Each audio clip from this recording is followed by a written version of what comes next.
მესტიიდან სამართალდამცველებმა კრიპტოვალუტის მწარმოებელი რამდენიმე მოწყობილობა ამოიღეს. ელექტროენერგიის არალეგალური ბიზნესისთვის გამოყენება, რომ აიგრძელებოდა, ეს სახელმწიფო მინისტრმა რამდენიმე დღის წინ განაცხადა. მთავრობა გამრიცხველიანებას სწორედ ამ პრობლემის მოსაგვარებლად იწყებს. უკანონო საქმიანობა არა მხოლოდ სახელმწიფო ელექტროსისტემას აზარალებს, არამედ ადგილობრივ მცხოვრებლებსა და ტურიზმსაც. მარიამ ბუღაძე ამბობს.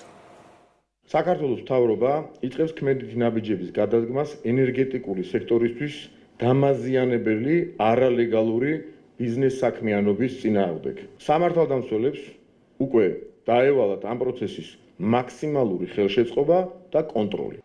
ვიცე-პრემიერის და სახელმწიფო მინისტრის ამ განცხადებიდან ზუსტად მესამე დღეს სამართალდამცველებს ენერგორესურსით სარგებლობის წესების დარღვევის ფაქტების გამოვლენის კუთხით პირველი ხელშესახები და კონკრეტული შედეგი აქვთ.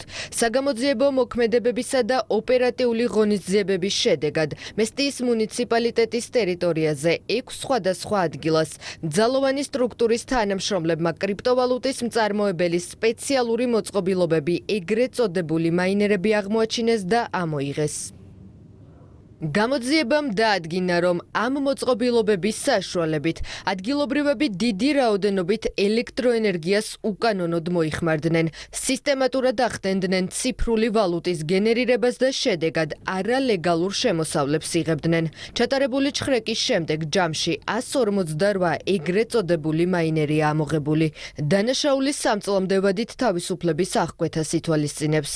დანაშაულში მონაწილე სხვა პირების გამოვლენისა და მათ მიმართ შესაბამისი სამართლებრივი ღონისძიებების გატარების მიზნით საგამოძიებო მოქმედებები ინტენსიურ რეჟიმში გრძელდება.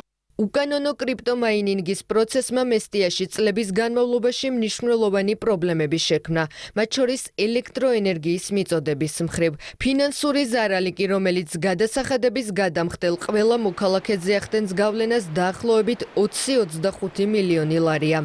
მთავრობის მეთაურისგან დღეს კიდევ ერთხელ მოვისმინეთ, რომ სახელმწიფოს უკანონო ბიზნეს საქმიანობის მიმართ შეუვალი პოზიცია აქვს.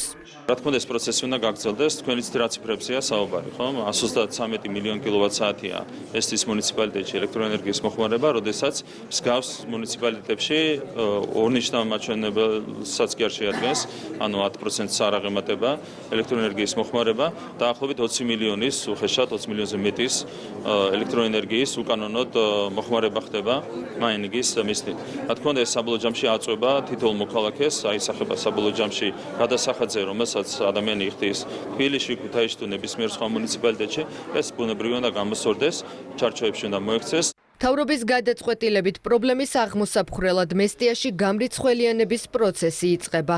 სვანეთში აბონენტებისთვის ელექტროენერგია კვლავ უფასო რჩება, თუმცა წესდება ლიმიტი, ხოლო დადგენილი რაოდენობის ზემოთ მოხმარებულ ელექტროენერგიაზე შესაბამისი ტარიფი.